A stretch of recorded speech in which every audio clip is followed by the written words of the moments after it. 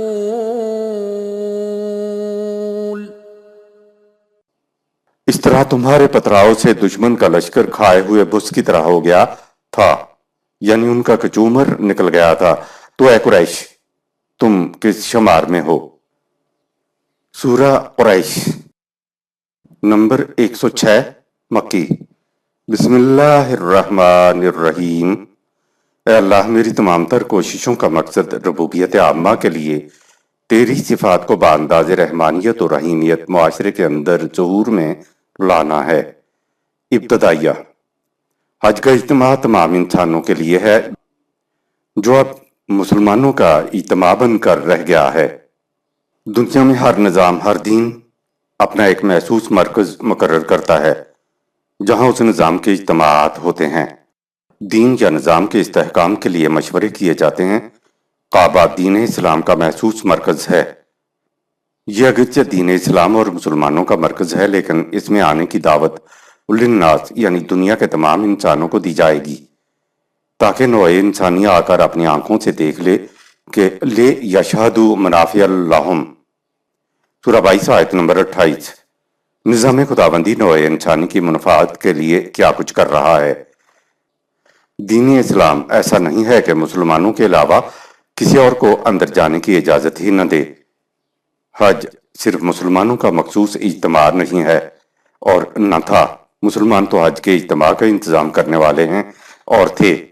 قرآن میں یہ چیز موجود ہے کہ تمام انسانوں کو دعوت دو کہ وہ یہاں آئیں اور اپنی آنکھوں سے دیکھیں کہ یہ نظام انسانیت کے فائدے کے لیے کیا کچھ کر رہا ہے۔ سورہ 22 آیت نمبر 28۔ محسوس مرکز ایک جگہ بھی ہو سکتی ہے اور ایک شہر بھی ہو سکتا ہے۔ کمیونزم کا لفظ سنتے ہی ہمارے ذہن میں ماسکو آ جاتا ہے، کیونکہ ماسکو کمیونزم کا محسوس مرکز ہے۔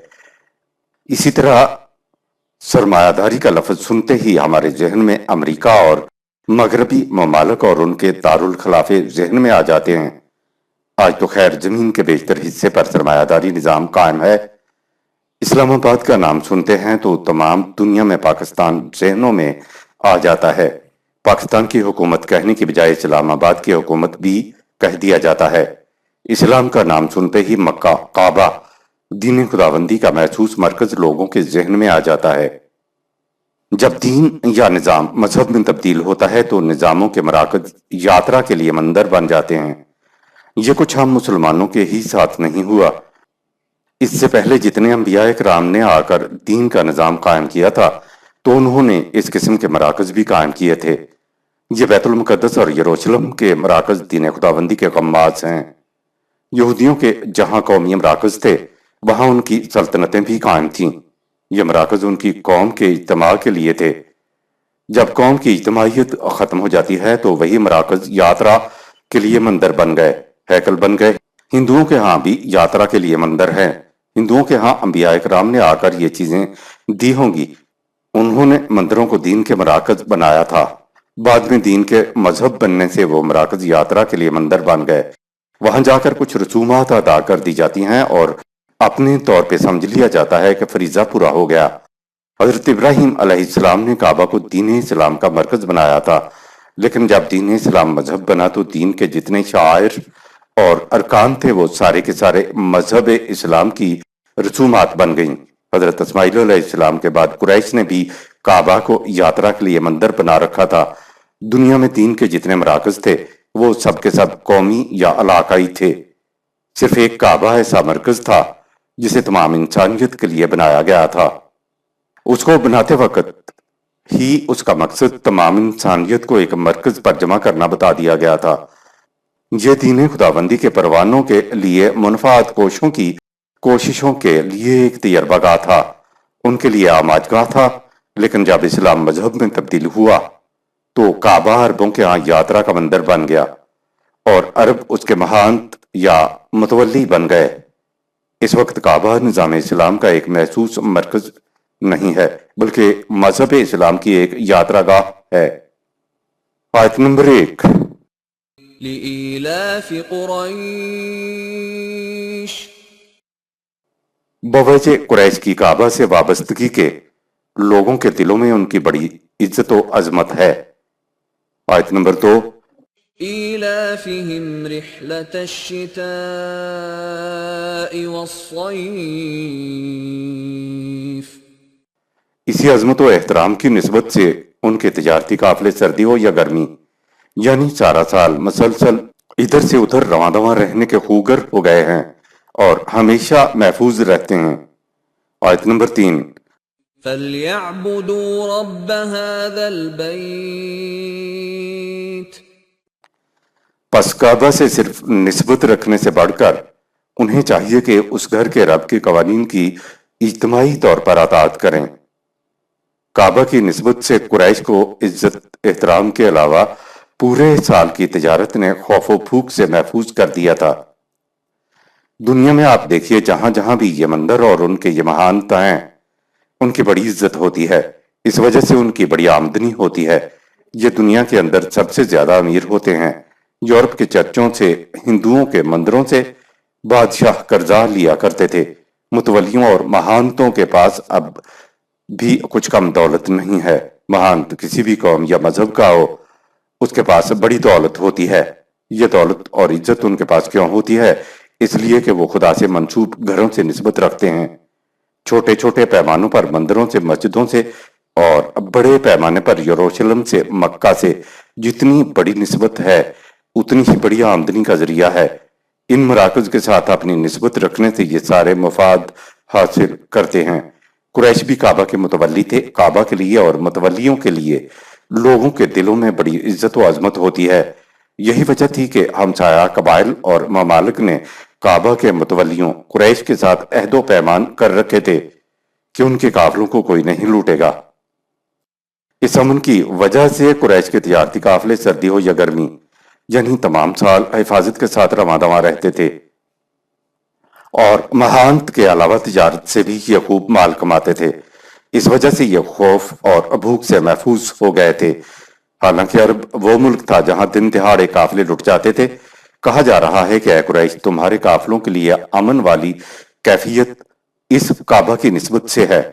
تمہارے دماغ میں خوف نہیں ہے اور پیٹ بھرا ہوا ہے، تو فَلْيَعْبُدُوا کے لیے یہ ایک مثالی صورت ہے، یعنی قوانین خداوندی کی اطاعت کرنے کے لیے اگر دماغ خوف سے بھرا ہوا ہے اور پیٹ خالی ہے تو انسان اعلیٰ اقدار کی طرف مائل ہی نہیں ہو سکتا۔ دیکھیے قریش کی کیسی حالت میں کہا فَلْيَعْبُدُوا رَبَّ هَذَا الْبَيْتِ، ان کو خوف اور بھوک سے نجات مل چکی تھی۔ آیت نمبر 4۔ الذي أطعمهم من جوع وآمنهم من الخوف یعنی اس رب کے قوانین کی اطاعت کریں جس سے نسبت کی وجہ سے ان کے تجارتی قافلوں کی نفع بخشیوں نے انہیں بھوک اور خوف سے نجات دلا دی ہے۔ کہا کہ یہ تقاضائے انسانیت نہیں ہے کہ جس رب کے گھر کے ساتھ نسبت رکھنے سے تمہیں یہ کچھ حاصل ہو رہا ہے تو اس رب کے احکام کی محکومیت اختیار کرو، اور اگر محکومیت اختیار نہیں کرنی ہے تو خدا کے ساتھ نسبت چھوڑ دو۔ یہ کہاں کی شرافت ہے کہ دین خداوندی کی مخالفت کرتے چلے جاؤ۔ اگر کعبہ کے ساتھ نسبت رکھنے سے یہ مفاد حاصل کرنے ہیں تو پھر کعبہ کے جو فرائض اور ذمہ داریاں اب تم پہ قرآن عائد کرتا ہے انہیں پورا کرو۔ سورہ الماعون 107 مکی۔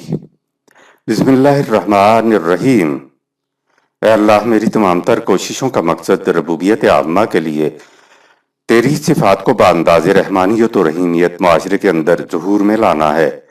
آیت نمبر 1۔ أرأيت الذي يكذب بالدين کیا تو نے اس شخص کی حالت پر بھی غور کیا جو زبان سے تو اسلام کا اقرار کرتا ہے لیکن عملاً دین خداوندی کی تکذیب کرتا ہے؟ سورہ 53 آیت نمبر 33، سورہ 95 آیت نمبر 7، سورہ 76 آیت نمبر 32-33۔ یہ صورت کافروں اور مشرکین سے متعلق نہیں ہے بلکہ خود ہم مسلمانوں کے متعلق ہے۔ اس میں مسلمانوں کی ایک ایسی ذہنیت کا ذکر ہے جس کا انجام تباہی و بربادی ہے، اور خطاب بھی براہ راست ہم مسلمانوں سے ہے، کیونکہ کہا گیا ہے کہ کیا تو نے اس کی حالت پہ بھی غور کیا ہے جو دین کی تکذیب کرتا ہے، یعنی انکار نہیں کرتا بلکہ زبان سے تو اقرار کرتا ہے مگر اپنے عمل سے دین اسلام کو جھٹلاتا ہے۔ کافر تو وہ ہوتا ہے جو ماننے سے صاف صاف انکار کر دے لیکن کاذب اقرار تو کرتا ہے مگر عمل اپنے اقرار کے خلاف کرتا ہے۔ مثلا ممبر و محراب سے ایک غیر مسلم یہ سننے کے بعد کہ اسلام سب سے افضل اور اعلیٰ ہے، مومنوں کو ہر ایک پہ غلبہ ملے گا اور یہ کہ تمام مشکلات کا حل اس میں موجود ہے، جب پوچھتا ہے کہ بتاؤ تم دنیا میں افضل و اعلیٰ کیوں نہیں ہو تو تم مسلمان تکالیف، مشکلات اور مصائب میں گرفتار ہو، تو ہم اس کے علاوہ اور کیا جواب دے سکتے ہیں کہ صاحب اسلام تو ایسا ہی جیسا بتایا جا رہا ہے لیکن ہم مسلمان اس کے مطابق عمل نہیں کر رہے ہیں۔ اگر ہم اپنے اقرار کے مطابق عمل کر رہے ہوتے تو پھر واقعی ہم سب سے افضل و اعلیٰ ہوتے۔ اگر وہ غیر مسلم یہ کہتے کہ تو تم مسلمان اپنے اقرار کے خلاف عمل کر کے اسلام کی تکذیب کر رہے ہو تو ہم اس غیر مسلم کی اس بات کو تسلیم کرنے پر تیار نہیں ہوں گے کہ ہم تکذیب کے مرتکب ہو رہے ہیں۔ تکذیب واقعی یہی ہے کہ اپنے اقرار کے خلاف عمل کرنا۔ ظاہر ہے کہ اسلام کے خلاف عمل وہ نتیجہ پیدا نہیں کر سکے گا جو قرآن نے بتایا ہے۔ جو لوگ غور و فکر کے بعد اس نتیجے پر پہنچے کہ واقعی اسلام ایک سچا، افضل اور اعلیٰ دین ہے، اور ساتھ ہی ہم مسلمانوں کے اعمال کے نتائج کو دیکھیں تو وہ صاف کہہ دیں گے کہ نظری طور پر تو واقعی یہ بہترین دین ہے لیکن عملی دنیا میں وہ نتائج پیدا نہیں کر رہا ہے جو اس کے دعوی ہیں۔ ایک ہوش مند شخص اس فارمولے کو قبول کیوں کرے گا جس کے عملی نتائج وہ نہ نکلیں جو اس فارمولے کے دعوی ہیں؟ مسلمان یہی کہیں گے کہ صاحب اسلام تو اپنی جگہ بہترین دین ہے، اس نے ایک دور میں وہی نتائج برآمد کر کے دکھائے تھے جو اس کے دعوی ہیں۔ لیکن آج کل ہم مسلمان اسلام پر ویسا عمل نہیں کر رہے جیسا کہ اس پر عمل کرنے کا حق ہے۔ اس وجہ سے مسلمان کے اعمال کے وہ نتائج نہیں نکل رہے جن کا دعویٰ قرآن کرتا ہے، تو سمجھ لیں کہ وہ اپنے اقرار کے خلاف عمل کرتا ہے اور وہ قرآن کی تکذیب کر رہا ہے۔ قرآنی فارمولے پر ویسے عمل نہیں کر رہا جیسے اس پر عمل کرنے کا حق ہے۔ اس کو تکذیب کہتے ہیں۔ اس تکذیب میں آج دنیا کے تمام مسلمان شامل ہیں کیونکہ قرآن کے دعوی ہمارے عمل سے سچے ثابت نہیں ہو رہے ہیں۔ اگلی آیت میں تکذیب کی عملی صورتوں کو سامنے لایا گیا ہے۔ آیت نمبر 2۔ فذلك الذي يدع اليتيم ہر وہ دین خداوندی کی تکذیب کرنے والا ہے جو تنہا رہ جانے والوں کا سہارا بننے کی بجائے الٹا انہیں دھکے دیتا ہے۔ تکذیب دین کرنے والوں کی پہلی نشانی یہ ہے کہ وہ یتیم کو دھکے دیتا ہے۔ معاشرے میں جو تنہا رہ جائیں اور جن کے ماں باپ مر جائیں، نیز وہ عورتیں جن کو شوہر نہ مل سکے ہوں، انہیں عربی میں یتیم کہتے ہیں۔ تکذیب دین کرنے والے کی پہلی نشانی یہ بتائی کہ یدعو الیتیم، وہ یتیم کو دھکے دیتا ہے۔ قرآنی نظام یہ ہے کہ کماؤ نظام کے لیے اور کھاؤ نظام سے۔ اس نظام میں کسی کو دھکے دینے کی ضرورت ہی نہیں پڑتی۔ جس نظام میں لاوارثوں کو دھکے دیے جاتے ہیں وہ سرمایہ داری کا نظام ہوتا ہے۔ اس نظام میں سب کچھ اپنے لیے سمیٹ کر رکھنا ہوتا ہے، اور یتیم کو دھکے اسی لیے دیے جاتے ہیں کہ کہیں اس کا جمع کیا ہوا سرمایہ کم نہ ہو جائے۔ آج پوری مسلمان دنیا پر غیر قرآنی سرمایہ دارانہ نظام چھایا ہوا ہے، تو پھر ہمارے اعمال کے وہ نتائج کس طرح نکل سکتے ہیں جو قرآن بتاتا ہے۔ آیت نمبر 3۔ ولا يحض على طعام المسكين اور دین خداوندی کی تکذیب کرنے والا وہ ہے جو محتاج کو نہ تو خود کھانا کھلاتا ہے اور نہ دوسروں کو ایسا کرنے کی ترغیب دیتا ہے۔ مسکین وہ جس کا چلتا ہوا کاروبار رک گیا ہو اور کاروباری زندگی کو دوبارہ چلانے کے لیے محتاج رہ گیا ہو۔ تکذیب دین کرنے والوں کی دوسری نشانی یہ ہے کہ وہ محتاجوں کی روٹی کی نہ خود فکر کرتے ہیں اور نہ دوسروں کو ایسا کرنے پر اکساتے ہیں۔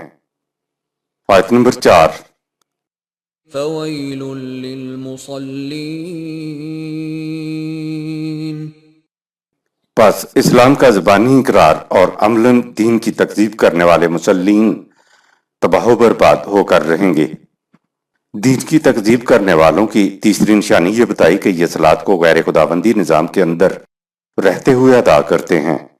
اس آیت سے ہمارے ذہنوں میں تو یہ آ رہا ہے کہ تکذیب دین کرنے والے نمازیں نہیں پڑھتے ہوں گے، روزے نہیں رکھتے ہوں گے، کیونکہ یہی ہمیں دین بتایا جاتا ہے۔ اس آیت میں بتایا جا رہا ہے کہ نہیں، یہ بات نہیں، بلکہ تکذیب دین کرنے والے لوگ نمازیں تو بہت پڑھتے ہیں، روزے بھی رکھتے ہیں، لیکن زندگی کو غیر قرآنی سرمایہ دارانہ نظام میں بسر کرتے ہیں۔ یہی وجہ ہے کہ ان کی نمازوں کے نتائج غیر قرآنی نظام میں وہ نہیں نکلتے جو قرآن نے نماز کے بتائے ہیں۔ ہمارے ہاں تو یہ سب سے بڑی نشانی جہنمی کی یہ بتائی جاتی ہے کہ وہ نماز نہیں پڑھتا، لیکن قرآن تو نمازیوں کی تباہی و بربادی بتا رہا ہے۔ آیت نمبر 5۔ الذين هم عن صلاتهم ساهون یعنی یہ وہ مصلین ہیں جو اپنی صلاۃ کی اصل و حقیقت سے غافل رہتے ہیں۔ تکذیب دین کرنے والوں کی چوتھی نشانی بتائی، ان صلاتہم ساہون، یہ لوگ دین خداوندی کی صلاۃ کی اصل و حقیقت سے غافل ہیں اور دین خداوندی کی نماز کو مذہب اسلام یعنی سرمایہ دارانہ نظام میں پڑھتے رہتے ہیں۔ دین کی صلاۃ نے تو نظام خداوندی میں ہی اپنے نتائج برآمد کرنے ہوتے ہیں۔ ساہون کا مفہوم، ساہون کے معنی غافل کے نہیں ہیں۔ عربوں کے ہاں تیر کمان سب سے بڑا ہتھیار تھا، اور کمان کی خصوصیت اور صفت یہ تھی کہ وہ کمان کڑی ہو، تنی ہوئی ہو، ڈھیلی نہ ہو، یعنی کمان بہت سخت ہونی چاہیے۔ کمان جتنی زیادہ سخت ہوتی ہے تانت اس پر اسی قدر زیادہ تن جاتا ہے، اور تیر اتنا ہی تیزی سے جاتا ہے اور نشانے پہ لگتا ہے۔ جو کمان سخت نہ ہو تو اس کی تانت ڈھیلی پڑ جاتی ہے، اس سے تیر چلائیے تو وہ کبھی اپنے نشانے پر نہیں پہنچ سکتا۔ ساہون یا ساہن اس کمان کو کہتے ہیں جو ڈھیلی پڑ چکی ہو اور ڈھیلی پڑنے کی وجہ سے اس کا تیر نشانے پر نہ لگے۔ ایسی ڈھیلی تانت والی کمان میں لکڑی کی کمان بھی ہوتی ہے، تانت بھی ہوتا ہے، مگر تیر نشانے پر نہیں لگتا۔ یہ ہے لفظ ساہون کا مفہوم۔ ہماری نمازوں میں قیام، رکوع اور سجدہ تو ہوتا ہے، لیکن تیر نشانے پر جا کر نہیں لگتا۔ یہی وجہ ہے کہ ہماری نمازوں کا نتیجہ بھی کچھ نہیں نکلتا۔ نظام خداوندی میں کمان اور تانت درست ہوتی ہے، اس لیے نماز ساہون نہیں ہونے پاتی، اور اس کا وہی نتیجہ نکلتا ہے جو قرآن بتاتا ہے۔ آج لکڑی کی کمان بھی ہے، تانت بھی ہے، تیر بھی ہے، مگر کمان کے ساہون ہو جانے کی وجہ سے صلاۃ کا اور دیگر ارکان دین کے تیر نشانے پر نہیں لگ رہے ہیں۔ نماز پڑھنے والے صرف یہ دیکھتے ہیں کہ نماز میں قیام، رکوع اور سجدہ ادا کر رہے ہیں، تو ہماری نمازیں نتیجہ برآمد کریں گی، لیکن یہ بھول جاتے ہیں کہ دین کے ارکان دین خداوندی ہی میں اپنے نتائج برآمد کر سکتے ہیں، کسی اور نظام میں نہیں۔ ہم نظام خداوندی قائم کر لیں تو کمان اور تانت درست ہو جائے گی، اور تیر بھی نشانے پر لگنے لگے گا، اور نتیجہ بھی قرآن کے مطابق نکلے گا۔ آیت نمبر 6۔ الذين هم يراءون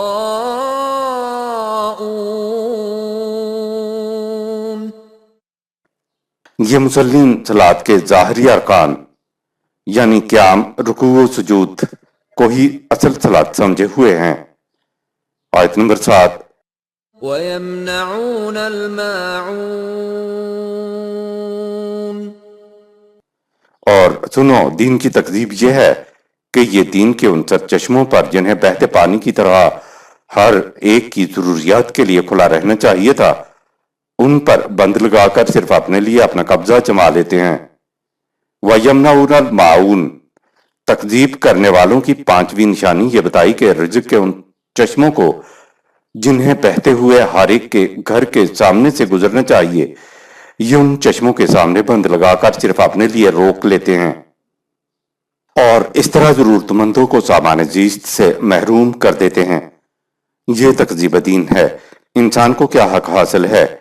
جب خدا نے اس قسم کی پابندیاں نہیں لگائیں تو انسان پابندیاں لگائے۔ خدا نے کہا، ہم اپنی صفت ربوبیت کی روح سے اپنی بخشائشوں کو ہر مفاد عاجلہ کے طلبگار کو بھی دیتے ہیں اور مفاد اخروی کے طلبگاروں کو بھی دیتے ہیں، اور تیرے پروردگار کا سامان رزق طبعی قوانین کی روح سے مومن کافر سب کے لیے یکساں کھلا رہتا ہے، اس کے راستے میں روک نہیں لگائی جاتی۔ سورہ 17 آیت نمبر 20۔ یہ بات سورہ القریش میں گزر چکی ہے کہ کعبہ کی نسبت سے تم اتنے مفادات حاصل کرتے ہو اور اس کے بعد عملاً تکذیب دین کرتے ہو۔ اس آیت میں تکذیب دین کرنے والوں کی محسوس نشانیاں بتائی گئی ہیں۔ دراصل نظام صلاۃ ہماری زندگی کے معاشی، معاشرتی، تمدنی، سماجی اور سیاسی گوشوں کو محیط ہے۔ اس نظام کے تحت انسانی زندگی کے تمام گوشوں میں نظم و نسق کا نظام قائم کرنا ہوتا ہے، جس میں افراد معاشرہ قوانین خداوندی کے مطابق اپنی زندگی بسر کرتے چلے جاتے ہیں۔ یہ ہے اقیموا الصلاۃ، جس کو قائم کرنے کا حکم دیا گیا ہے۔ نظام صلاۃ میں یہ صلاۃ بھی ہے جسے ہم نماز کہتے ہیں، لیکن یہ نماز نظام خداوندی میں ادا کرنے کی شے ہے، نہ کہ سرمایہ داری یا کسی اور نظام میں۔ صلاۃ کے بارے میں سیر حاصل وضاحت ملاحظہ فرمائیں سورۃ البقرہ کی آیت نمبر 3 کے تحت۔ صدق اللہ العظیم۔ سورہ الماعون اختتام پذیر ہوئی۔ شکریہ۔